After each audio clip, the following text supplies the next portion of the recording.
Hello guys, and welcome to another installment of A Computers and Technology. And as you can see, I have a cup of coffee in my hand. Well, actually it's empty now because I just drank all the coffee, but this took a lot of work to make because I started the Keurig, I put the reusable pod in, and I let it run. I came back and there was just coffee all over the place, and I realized, oh, I forgot to put the cup under the Keurig, and yeah, that was a really fun cleanup. But the good thing is, just had a cup. I'm going to be talking really fast now, and speaking of fast, this is going to be one of the shorter garage sale find videos, because I do plan on coming back to this Dell Inspiron 530S in the near future. It's going to be in a different form. I'm not going to spoil too much, but I have a lot of plans for this little machine right here. So without further ado, let's go ahead and check this thing out. I picked this up at a garage sale for $3.50. I bought that Dell Dimension 3000 along with this. The link for that overview will be in the description. Now, that Dell Dimension 3000 was absolutely disgusting. I opened it up and dust literally poured out. It was nasty. It was a pain to clean up. I don't plan on cleaning this system up today because, once again, we're going to come back to it in a week or two, and that's when I'm going to do all my work on it.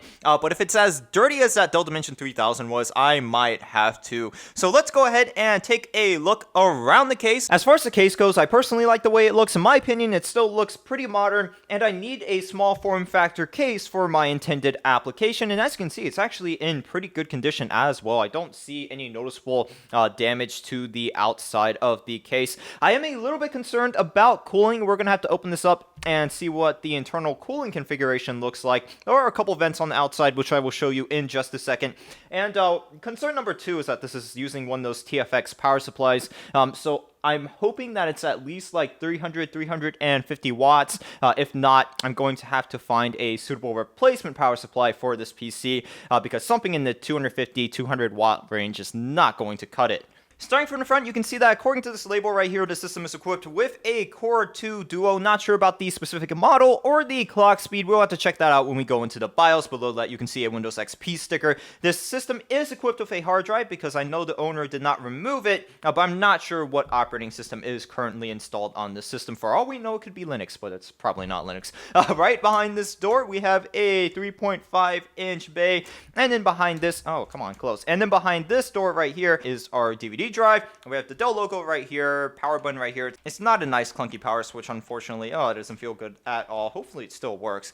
We have two USB ports below that, and then the audio jacks right here. Moving it over to the side, you can see that there's nothing really on the right side. We have some rubber feet right here, and they are all still there, so it looks like the system was actually propped up like this when it was in use, because the rubber feet on the bottom side are gone. Well, two of them are gone anyway, and two of them are still intact, so I will have to add some new rubber feet to the system. Right here on the side, you can see some ventilation on the front, and it's the same way on the other side as well.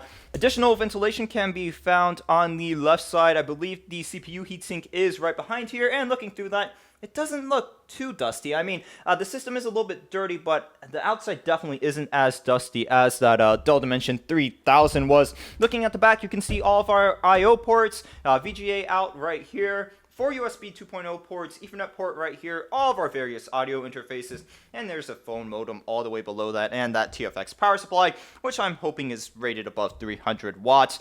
And as far as ventilation goes, we have those vents on the left side, and there's also a fan at the top, and then there's some ventilation at the front.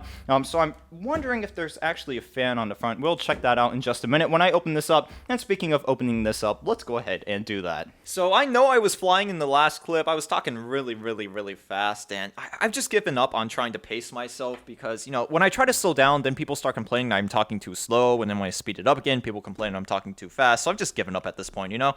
There's no winning on YouTube. There is absolutely no winning. So I'm going to pop this open, and that came off with ease. It's not too bad, actually, and I'll bring you guys over here so you can actually see what I am looking at. Alright, so initial impressions aren't too bad. The whole thing's not filled with dust, so that's a good thing right there. Are these fans still good? Yep, that fan still spins freely, so there's still some life in that one, and this one over here does as well. As you guys can see, I tried to change up the camera angle from the usual camera angle because the usual camera angle really sucks, and I'm trying to get it so you guys can have a better view at this thing. So I'm going to pull this panel off here, and there we go. The whole system is exposed, and you know what I just realized?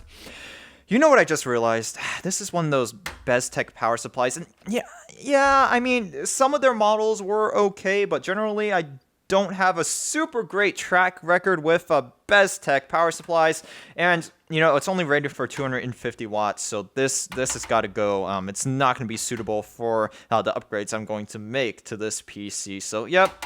Definitely going to have to put a new power supply on the list of parts to buy. And so far, I'm not really digging the system's cooling configuration. So we have an exhaust fan right here, right next to the CPU heatsink. And honestly, I'd rather have an intake fan right next to the CPU heatsink blowing in cool air to the CPU heatsink and then having that air exhausted by the power supply. I don't see a fan on the front at the moment, and we will check that further when I take the front panel off in just a second. But first, let's go ahead and take a closer look at everything inside the system. So right here we have a Western Digital 250GB Caviar SE hard drive, and there is an additional bay below that for an additional hard drive. Let me see if I can get this out. You know, I'm too used to my HP compact system, which is my server in the back, and with that you just pull a lever and the whole like hard drive caddy comes out.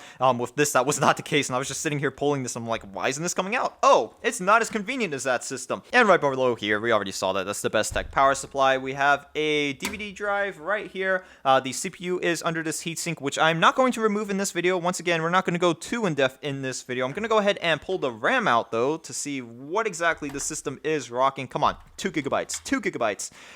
Oh, okay, so total of 1 gigabyte of DDR2 RAM in this system. This is a 512 megabyte stick, and I'm assuming that this stick is 512 megabytes as well. This looks like the stock system configuration. Yep, that's 512 megabytes as well. The good thing about this board is that it does have a PCI Express X16 slot and then a PCI Express X1 slot right here. And then we have 2 additional PCI slots. As far as the board is concerned, I'm actually pretty happy with the configuration. Also, none of the capacitors are blown, so that's definitely a good thing. I don't have to pull this and replace capacitors.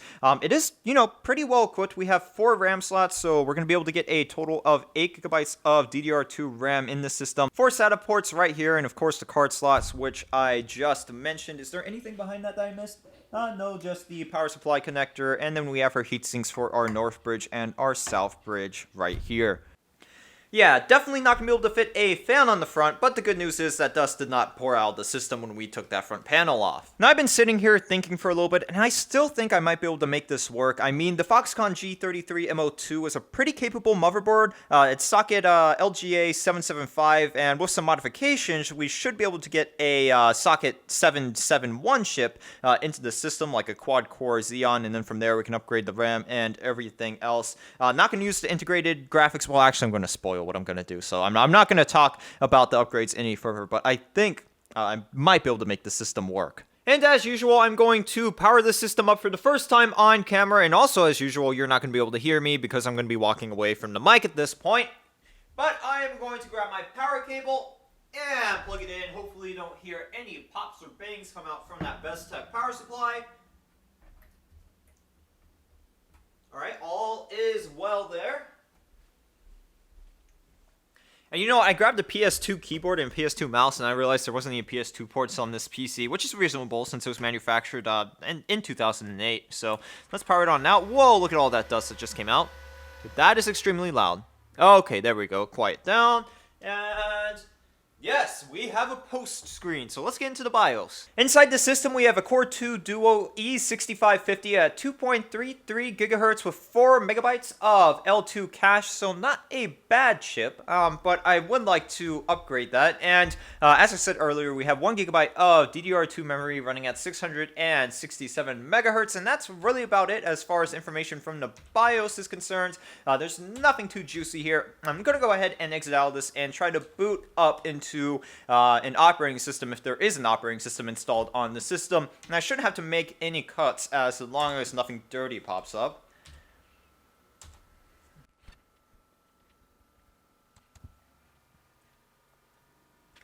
Well, that's interesting. That might be why they gave up this computer so early. Let me tinker around with this for a bit. Wow, that CPU fan is really loud and really annoying, but it appears that the hard drive is dead. I tried to boot into Windows via safe mode and that didn't work, so I brought out ctools for DOS and ran a quick hard drive diagnostic, and according to ctools, this drive is toast, which is kind of unfortunate because I did plan to use this drive in the future, but I guess it is what it is. So I'm going to grab a live Linux distro real quick and just make sure that everything else is alright, then we're going to call it for this video. So it looks like the rest of the system is okay, it's just that hard drive that's causing the problems that we experienced earlier. As you can see, I went ahead and loaded a older version of Worry Puppy on here. This system is way overkill for Worry Puppy, but for some reason Ubuntu wasn't working. So I just went ahead and grabbed this to make sure that everything else was working alright, and indeed it is. So that's going to be about it for this video, guys. If you have any questions, comments, or concerns, you can go ahead and post a comment in the comment section. Don't forget to drop a like on this video. If you didn't like this video, please tell me why. And I'm going to go ahead and transfer the camera over to a different angle. If you haven't subscribed to my channel yet, go ahead and hit that subscribe button. Sorry guys, but videos are going to start to slow down because my next summer class is starting up on Tuesday and Thursday. I'm going to be gone from like 12 to 9, and Monday and Wednesday I'm going to be gone 12 to 4. So a little bit stretched on time now. I'm going to try to get 1 or 2 videos out a weekend still, but I'm not promising anything. If you want to support me, you can use my Amazon or eBay affiliate links. You can also check out my Patreon if you want to support me as well. Don't forget to drop a like on the Facebook page. You will be seeing this Dell Inspiron again in a week or two. That's going to be about it for this video, guys. Once again, thanks for watching, and I'll see you in the next installment of A Computers and Technology.